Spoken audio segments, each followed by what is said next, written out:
Hi, thanks for watching. I'm going to take another look at the Aran Islands down here on the west coast of Ireland, down in Galway Bay. Now, there's an astonishing amount of drystone walls on these islands. In fact, there's so much that if you were to gather all the walls and put them all together, they would take up 1/4 of the surface of the island, so that's a lot, right? And you can see they're like everywhere.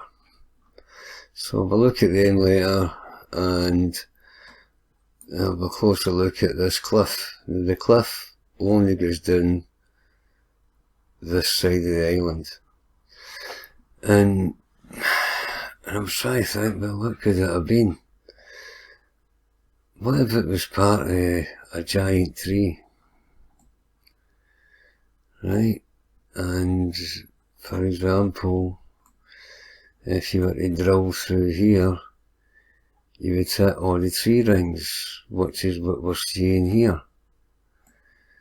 And the reason why there's a cliff, I don't know whether by accident or design, but we'll have a close look at that later. But I would imagine that these lines would continue, and the same applies here. This high point would continue out to here, and there would be other layers down below it, just like up here. So maybe this island at one time came out to here. Maybe that's what size it was. And we have a look at the cliffs later, as I said. So what makes you think it's a tree? Right. When I say giant tree, I don't mean these. I mean these are mere saplings compared to the trees I'm talking about. And this one here is a good illustration that all trees are no perfect circles, and the circumference changes, and there's bumps and lumps all over trees, like they rise up the sides of branches and stuff, right? So let's look at it from a different side, right? And we'll go down a bit.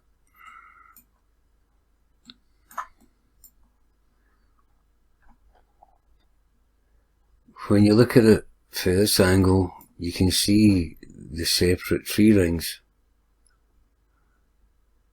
As would happen had this been a branch.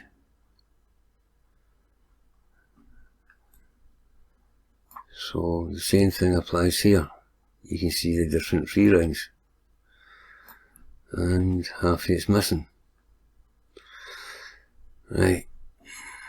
For example, if this was worn away, then you would see the different layers that we see on the island, right? Again, the same thing applies here. And this also shows you the cracks with the length of some of these trees. And we find lots of cracks on the surface of the earth. Again, the same thing.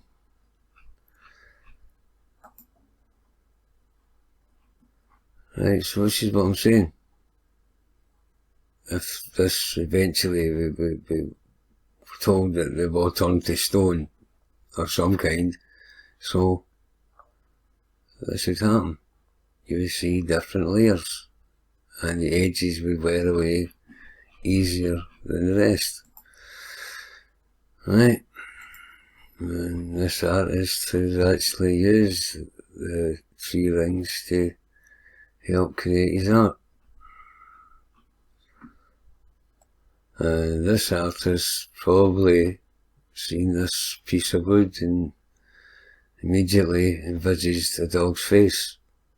It made it happen. Right, so what I'm saying is this could be a giant log stuck in the mud. And then I thought, well, let's see if there's anything nearby that could back up that. So just on the mainland here, we have all these hills. Check them out.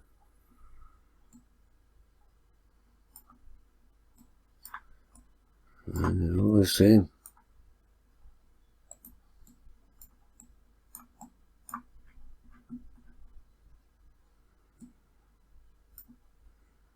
Yeah, a bit of imagination, that could be good. Right, where am I going now? When I said earlier, did this cliff appear by accident or design? Maybe it was a bit of both. Maybe the accident exposed something of value to be exploited. I don't know, I'm just guessing. Right. If and when it was a tree and it was damaged, then the tree's immune system kicks in, and for example, if an insect burrows into the tree, then it would fill the hole with sap to prevent the insect laying eggs. And the same if there's sometimes cracks appear on trees and you'll see the sap bleeding out the tree. Right, so if the tree's turned to stone, what about the sap? And right, a minute. Right, what does it mean when a tree bleeds sap? Right. Much like the veins in the body, a tree's vascular system transports sap. The appearance of tree sap bleeding outside of the tree trunk, however, can help determine the health of a tree. It may not be an issue depending on the type of tree or time of year you see it. Quite possibly a bleeding tree is in distress due to a disease, or it could be that you pruned the tree too early or late to cause it to bleed sap. Learn when to be concerned about tree bleeding sap and whether or not to don't care about that. What I'm looking for is, there's the different kinds of tree that it says here. Bleeding sap isn't always detrimental, and sometimes we can even put it to good use. One of the best examples is when the sap is collected from maple trees each year, which is done by tapping the trunk of the sugar maple. It can take up to 50 gallons of sap to make 1 gallon of maple syrup. Wow. The sap of birch trees also can be used to make syrup, as well as homemade beverages such as birch wine, birch mead and birch beer, similar to root beer. What is tree sap used for?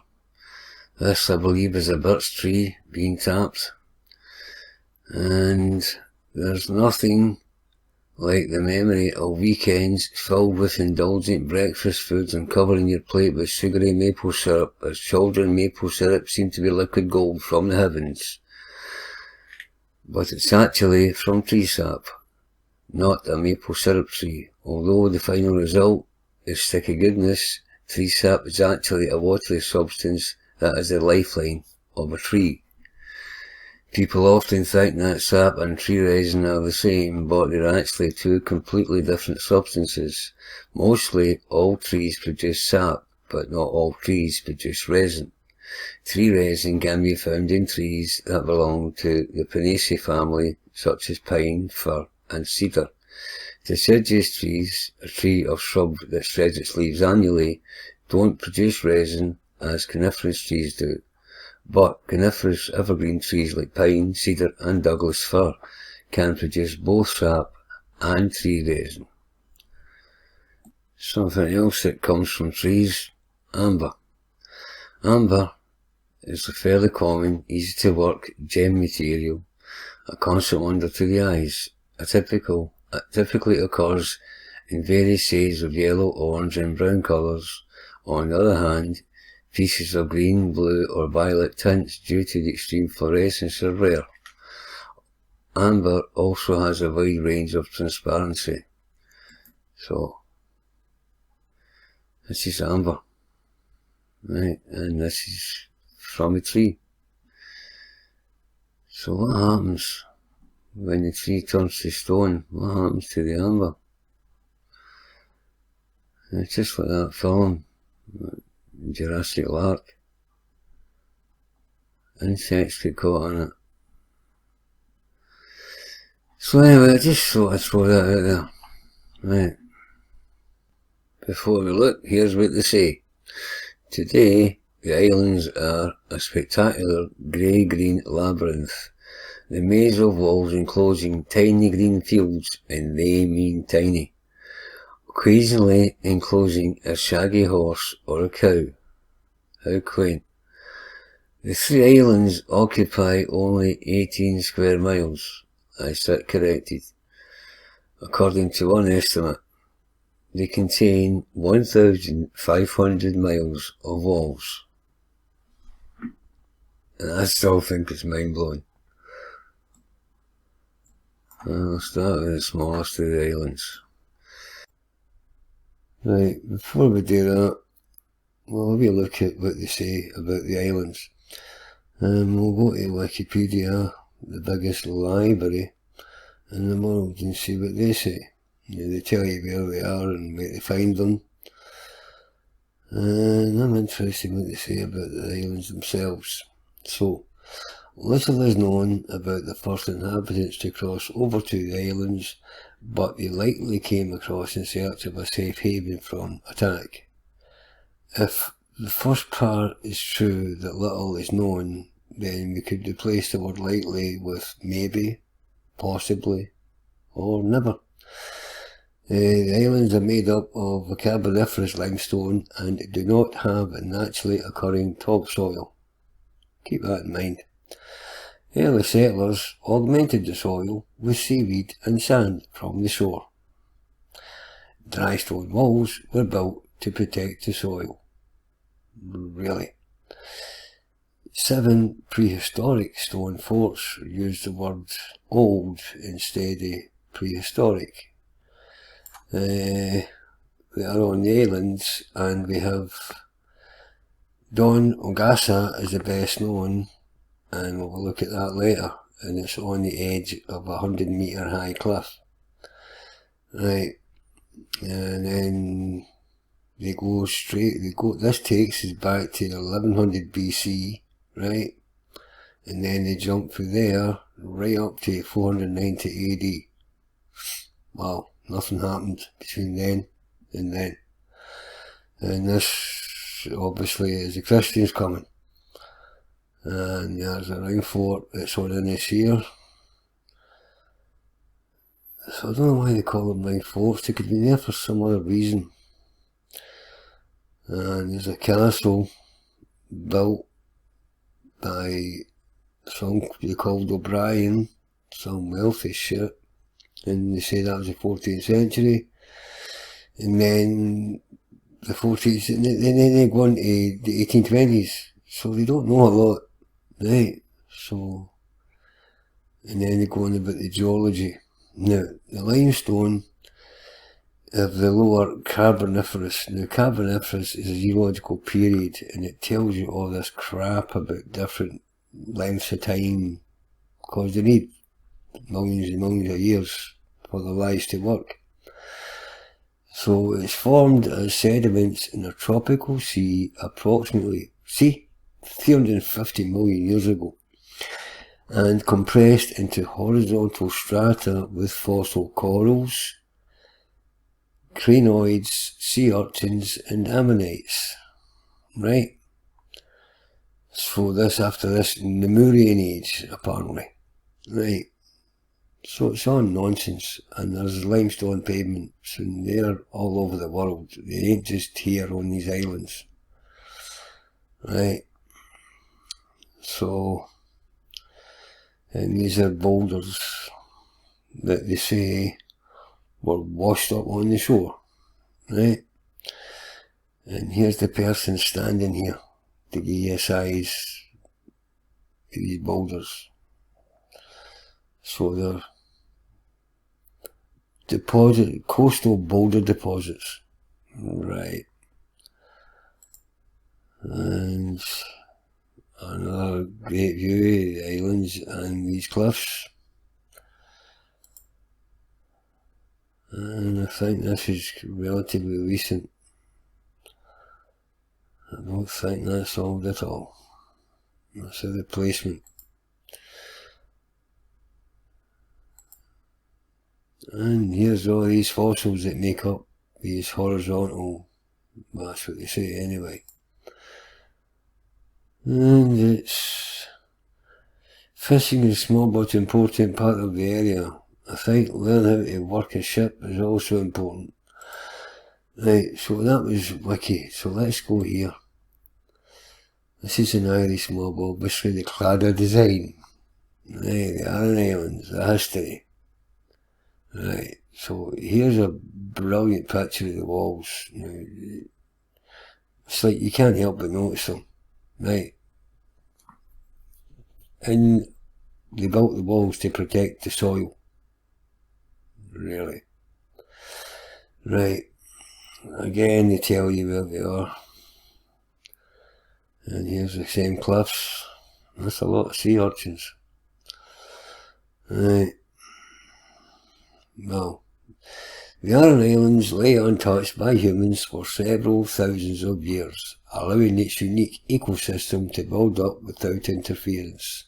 Little is known about the first inhabitants to cross over to the islands, but it is likely they came across in search of fertile land to farm, or a supply of fish to feed off.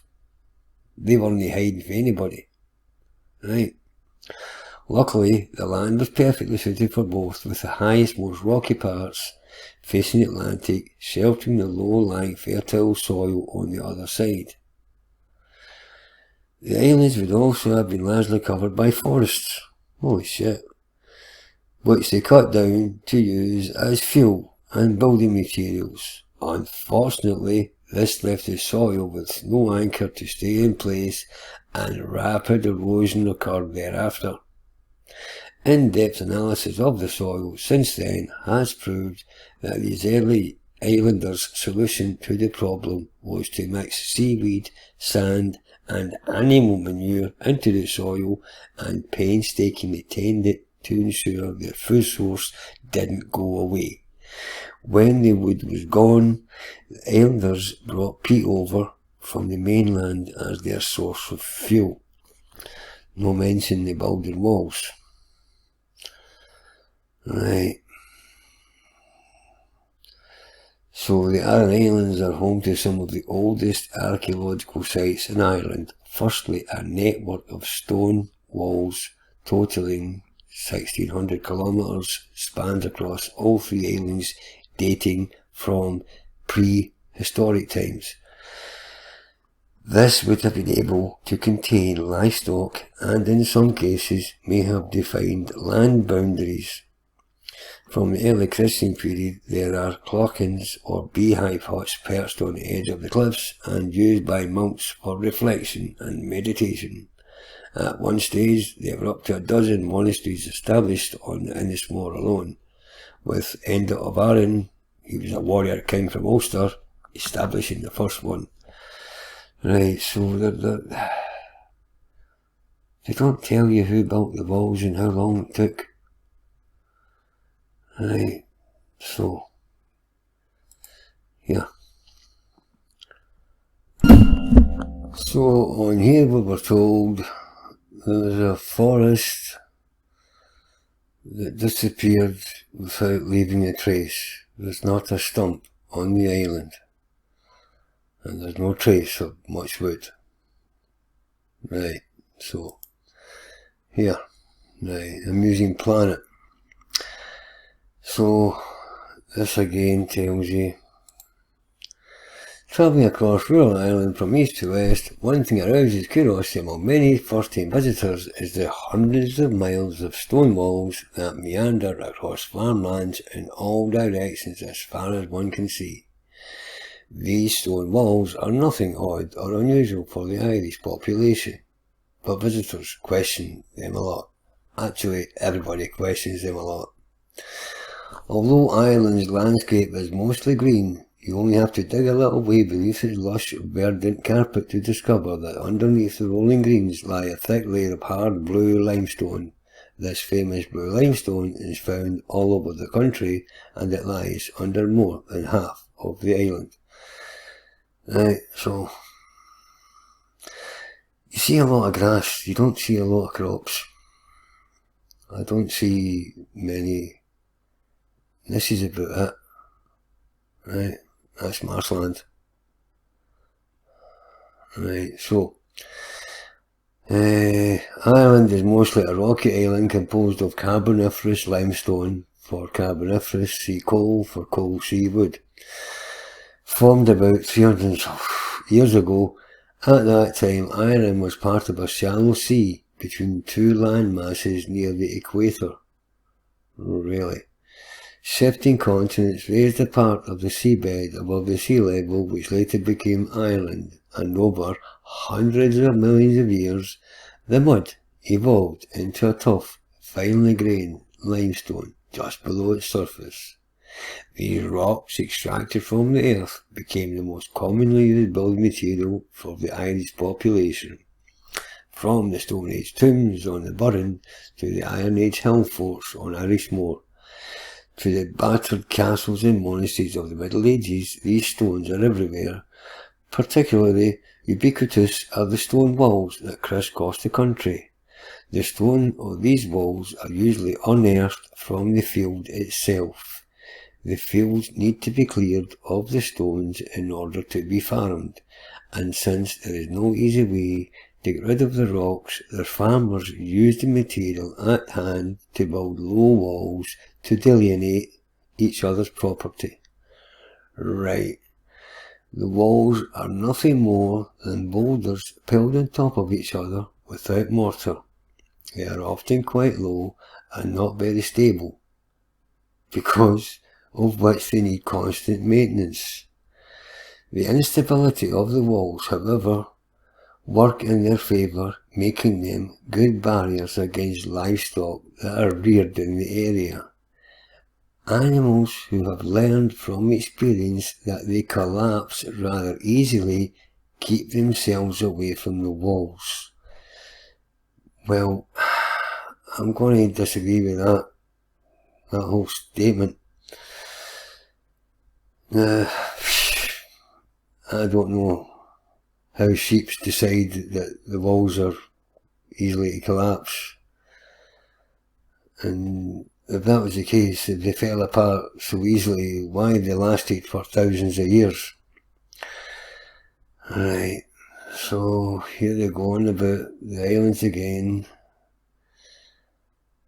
but they don't tell you how the walls are built or who built them, how long it took.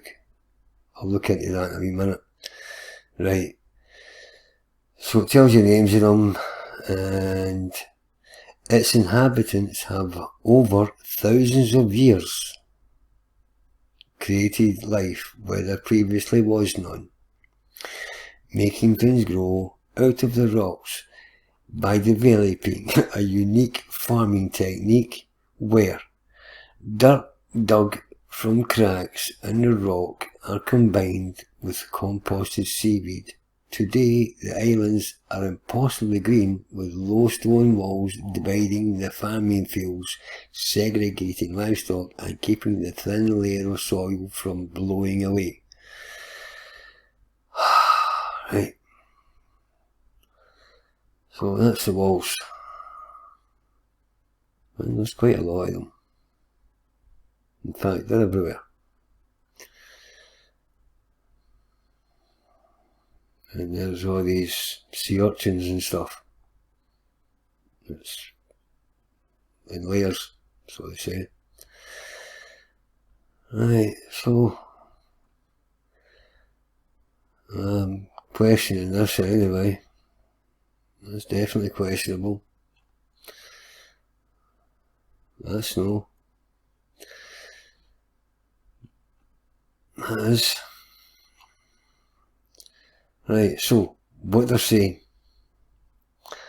is, well, what this site are saying is these islanders scraped the dirt because the entire island is covered with this limestone, right? So what they're saying is that the first inhabitants way back scraped the dirt. I don't know if that was after the forest appeared and disappeared, but anyway, when they came here, they scraped the dirt from between the stones, mixed it with seaweed and manure and spread it everywhere, and then because it was so thin, they then built stone walls to protect the soil. That's the way it's phrased, right? So there's no mention of how long it took and how many people took part in this wall building. Inis here, right? So this island is widest is, well, 2.5 miles, right? And here is under 2 miles, right? Just over 1.5 miles, in fact. Right, so it's not very big, but there's an astonishing amount of dry stone walls, all shapes and sizes, and there may be method in the madness when they were originally put up, but like I said earlier, they were inherited. There's no way what you're looking at fits in with what I've read earlier about what they say, why they built them. That makes absolutely no sense. And I do not see any people anywhere at any time doing the astonishing amount of work required to put up these walls for no apparent reason. Right, so it was nothing to do with the seaweed manure nonsense, right? And look at some of the shapes of some of them. And then there's these, like, parallel lines. What's that about? Right, so this is a wall, and this may be a road that's been cut through. And this was the wall. Right. So the amount of work, just on this island alone, right, for what they say, what you would do would be build a wall that would protect you from the prevailing wind. That'd be some kind of system, but this is no any kind of system. This is incredible, this is unbelievable. And the amount of work that's required is astonishing. Right. It takes 3 people, various degrees of experience, 1 day to complete 2 yards. Each yard weighs approximately 1 ton, which means they can do 60 yards a month, which would be, well, less than half a mile in a year. Right, so on these islands, right, we've got 1,765 tons to the mile, right, and that's multiplied by 1,500 miles, which will give you a total of just north of 2.5 million tons. Right. The Pyramid of Giza, the big one, weighs about 5.75 million tons. Right. So that's just under 6 million tons. Which means that if they got all the stones from the islands together, then it would be, well, half the size of that. Pretty much. It's a lot of work for nothing. So why would you have all these different walls when it would not be required? So this is why I say they were inherited. At some stage in the past, they were put up like all the walls everywhere. Well, a race and culture before we got here. That's my opinion. Right, so second island, same thing. Miles and miles of walls. And this is what the islands were like before they put the seaweed and the dirt and stuff. You buying that?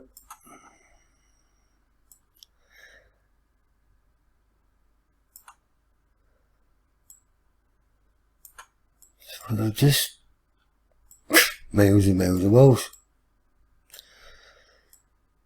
And you can see they're right on the edge.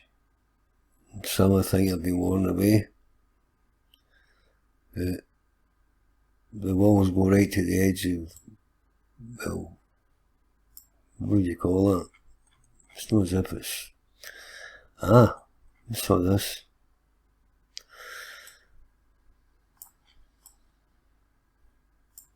And this looks like that was there before the walls.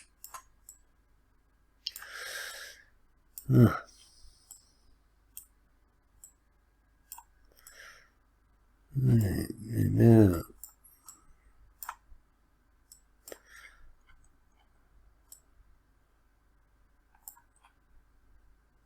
That could be animal tracks or something.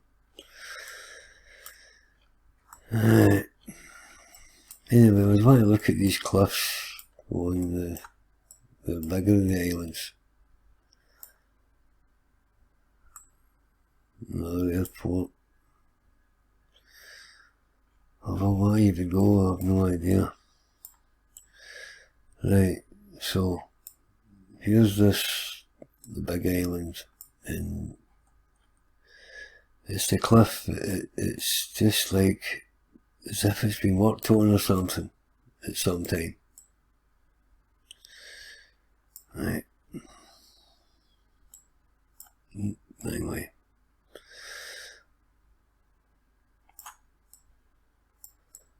So like you can see, there's absolutely, and this is the thing about this as well.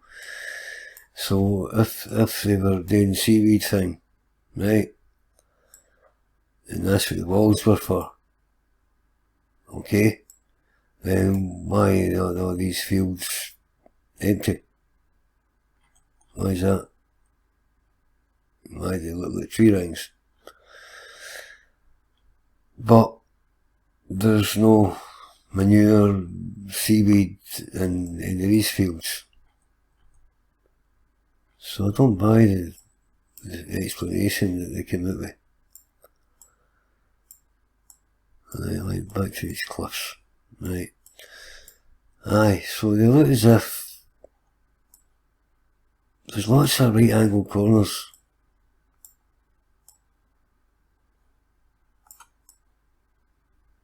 And I'm not buying that it's caused by nature. I don't buy that. Because there's lots of them.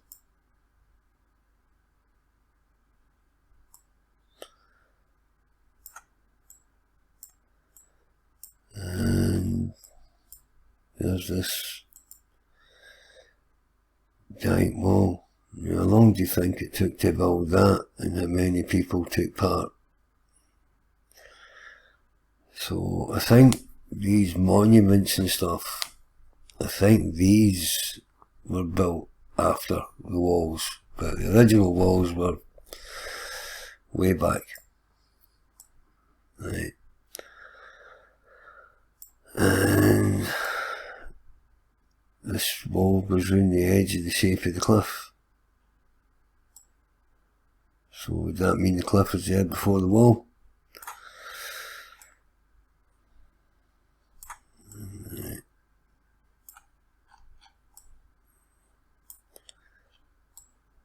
So again, these cliffs are got all these markings on them and straight cut edges. So I don't know. I just don't think it's natural somehow. Maybe somebody caused it. I don't know. Maybe something caused it. But like I said earlier, half the island's missing. And check that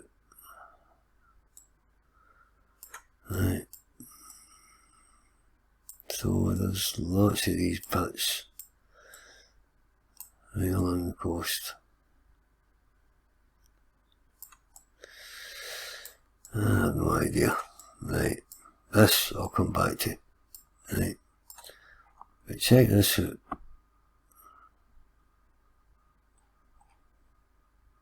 That's all out natural somehow. Could be wrong.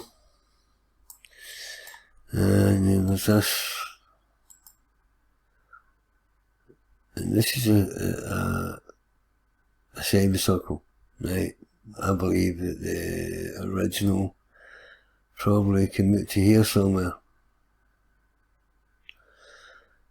That's what I think. Right. So there's more of these straight edges. Again. So I don't know what to make it.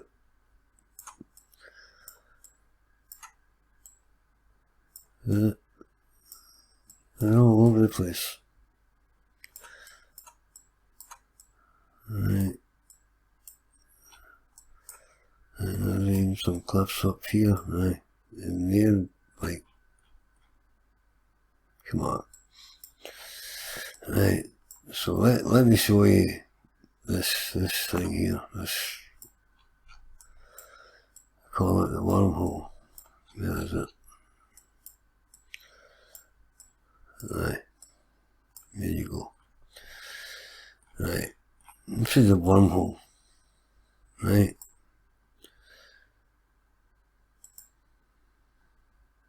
And this is a view for obviously down here somewhere. Right. But check this out. Unique Ireland. Welcome to the Serpent's Lair, or Inis Mór, aka the wormhole. Right. So this will be all the ammonites and stuff. This is sea urchins that's made up these layers. Check this out. Right. How do you think that happened then? Right. Another brilliant view here. Although you'll often hear it referred to as the Serpent's Lair and the Wormhole, the official name for one of Aran Islands' most unique attractions is Paul the Beast. You'll probably find around, but it says here, although the finely cut edges would lead you to believe that this is a man-made swimming pool, it was in fact formed naturally, which is a little bit mental to think when you look at the photo above. And then it tells you it has a number of underground channels which connect to the ocean, When the tide is in, water rushes into the hole via an underground cave and forces the water over the edges, filling the hole from above. So what they're saying is, this was formed by the waves. Right. So check this out.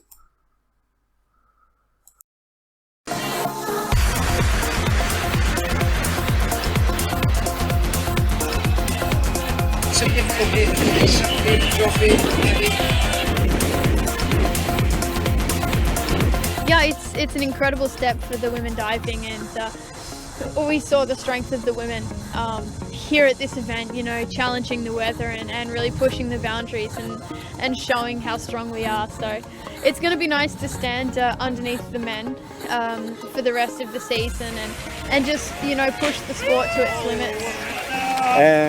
Well, as we're going to see this mad Colombian jumping off a 27-metre board into the middle of a hole in Inis Mór. It makes for some interesting viewing, to say the least.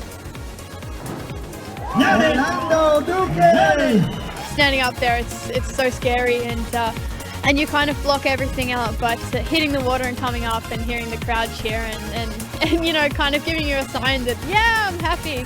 Yeah, it was really, really nice.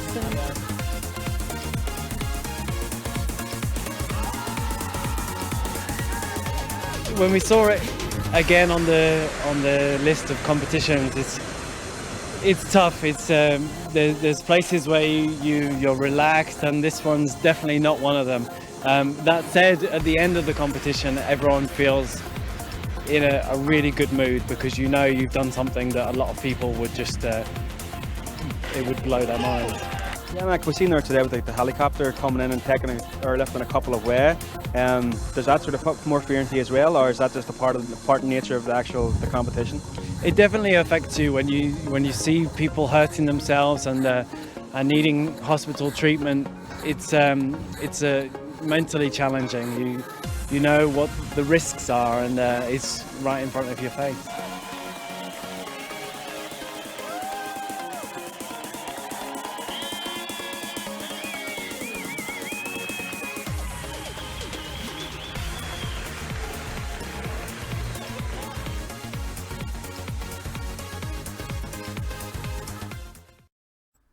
I'll finish with this.